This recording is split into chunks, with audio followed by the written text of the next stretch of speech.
Partai Nasdem menggelar konsolidasi Dewan Pimpinan Wilayah se-Jawa Timur di Kabupaten Malang. Ada rekan Eva Wondo dari Kabupaten Malang yang akan melaporkan langsung.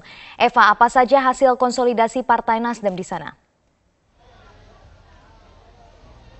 Ya Vina, konsolidasi Partai Nasdem, DPW dan DPD Partai Nasdem se-Jawa Timur ini baru saja digelar di lapangan Sabtorenggo, Kabupaten Malang, Jawa Timur. Acara yang mengusung tema Restorasi Indonesia Satu Tekad dan Kuat ini dihadiri langsung oleh Ketua Umum Partai Nasdem Surya Paloh. Dihadiri pula oleh Ketua DPW Partai Nasdem Jawa Timur Effendi Koeri dan 38 Ketua DPD Partai Nasdem se-Jawa Timur. Dan ini ada sekitar kurang lebih 6.000 simpatisan Partai Nasdem dari seluruh Jawa Timur yang turut menghadiri acara konsolidasi Partai Nasdem se-Jawa Timur. Tujuan acara ini adalah menyatukan tekad, menyatukan barisan untuk memenangkan Pilkada serentak yang akan digelar pada 9 Desember 2015 mendatang. Dan Ketua Umum Surya Paloh tadi menyampaikan orasi kebangsaannya dan memberikan pengarahan kepada 38 Ketua DPD se-Jawa Timur. Dan berikut orasi kebangsaan Surya Paloh, Ketua Umum Partai Nasdem. Tantangan itu dihadapkan kepada kita. Apakah kita memang masih konsisten? Masih bisa tetap berpegang teguh, berdiri tegak, dan tetap membusungkan dada memandang ke depan dengan penuh keyakinan menyatakan, Nasdem tidak tergoyahkan. Nasdem tidak tergoyahkan oleh segala macam rintangan, cobaan, oleh segala macam bentuk cacian, makian, fitnah. Nasdem tetap berdiri tegak dan menyatakan insya Allah sepanjang prinsip-prinsip yang didasarkan kepada kecintaan untuk membangun negeri ini, kepada prinsip-prinsip yang memang ingin dipertahankan untuk membangun berpikirnya masyarakat yang lebih baik di dalam menghargai bagaimana itu titah cita-cita proklamasi kemerdekaan. Nasdem tidak ingin bergeser sedikit pun. Inilah kita. Kenapa kita menempatkan tema sentral utama misi dan visi partai kita? Kita katakan kitalah partai yang memang mempersiapkan diri kita untuk membawa apa itu gerakan perubahan, restorasi Indonesia. Sesungguhnya lah kita memahami bahwa saya pemikiran-pemikiran di dalam bentuk politik gagasan yang kita canangkan, politik gagasan yang kita tawarkan, tentu untuk menjalankannya itu tidak semudah menulisnya di atas kertas. Tidak semudah untuk berbicara bahwasanya itu langsung otomatis akan terwujud.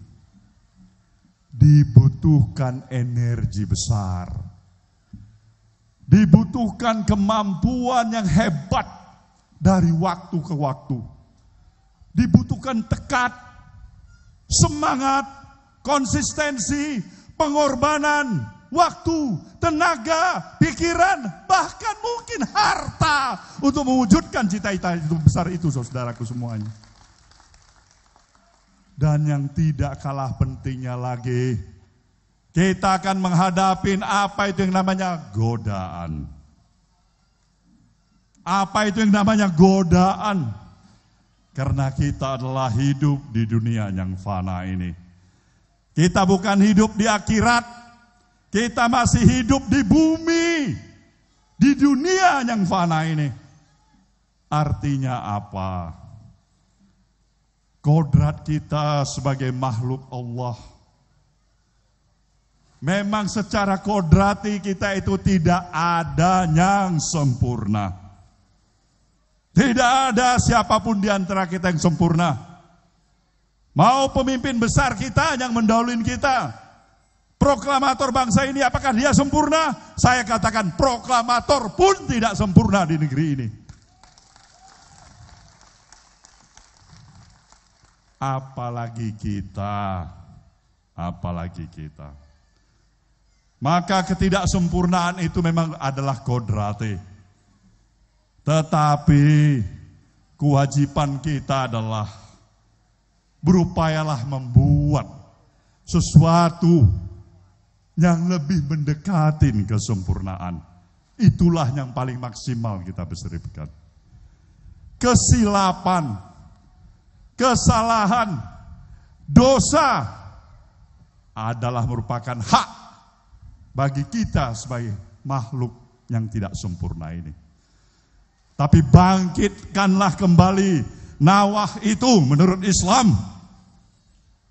Kembalilah ke jati diri, kembalilah kepada niat baik, dan itulah yang kita harus jalankan kalau kita melakukan kehidupan yang tidak sempurna ini.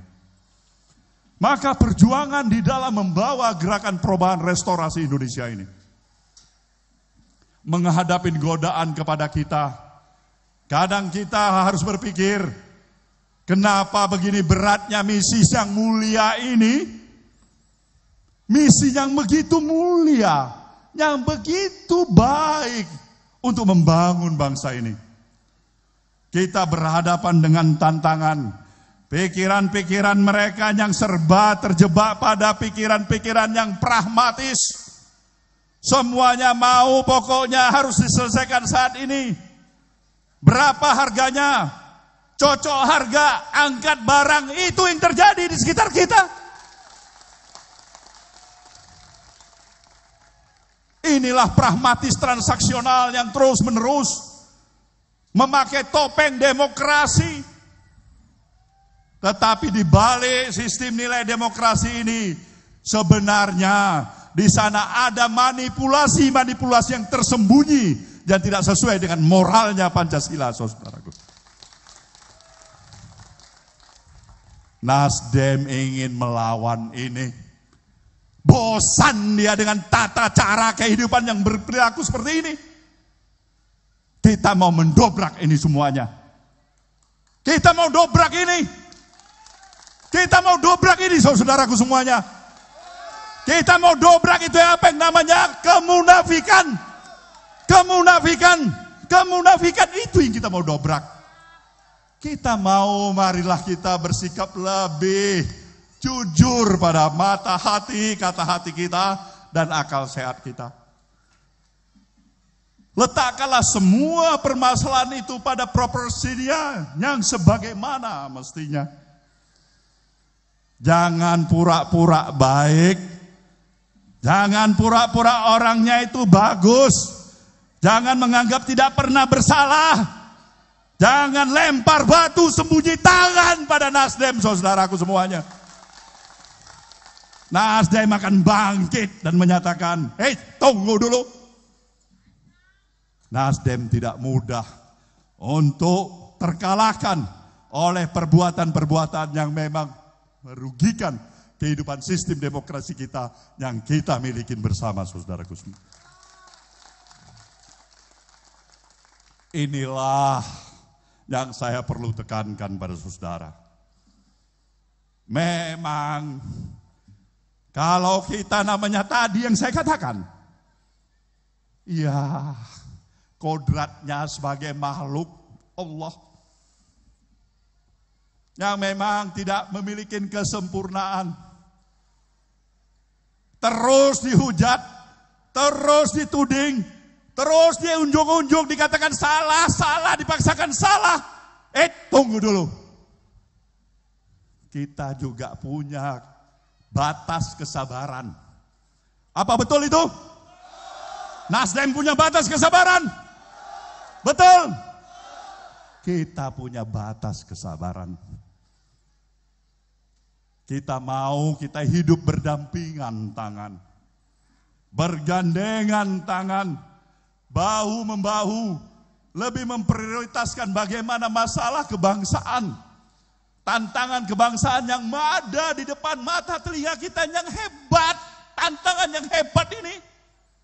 rakyat yang masih menderita, ekonomi kita masih compang-camping, carut-marut. Mereka belum hidup dengan kesejahteraan yang cukup. Ini yang harusnya kita jadikan prioritas utama. Bukan dengan melemparkan syirik dan khianat, saudaraku semuanya. Kita mengajak semuanya, pakailah mata hati, kata hati. Pentingkanlah prioritas bagaimana kepentingan rakyat banyak ini. Penegakan hukum. Saya katakan berulang kali, penegakan hukum. Nasdem tidak mau berada di posisi nomor 2.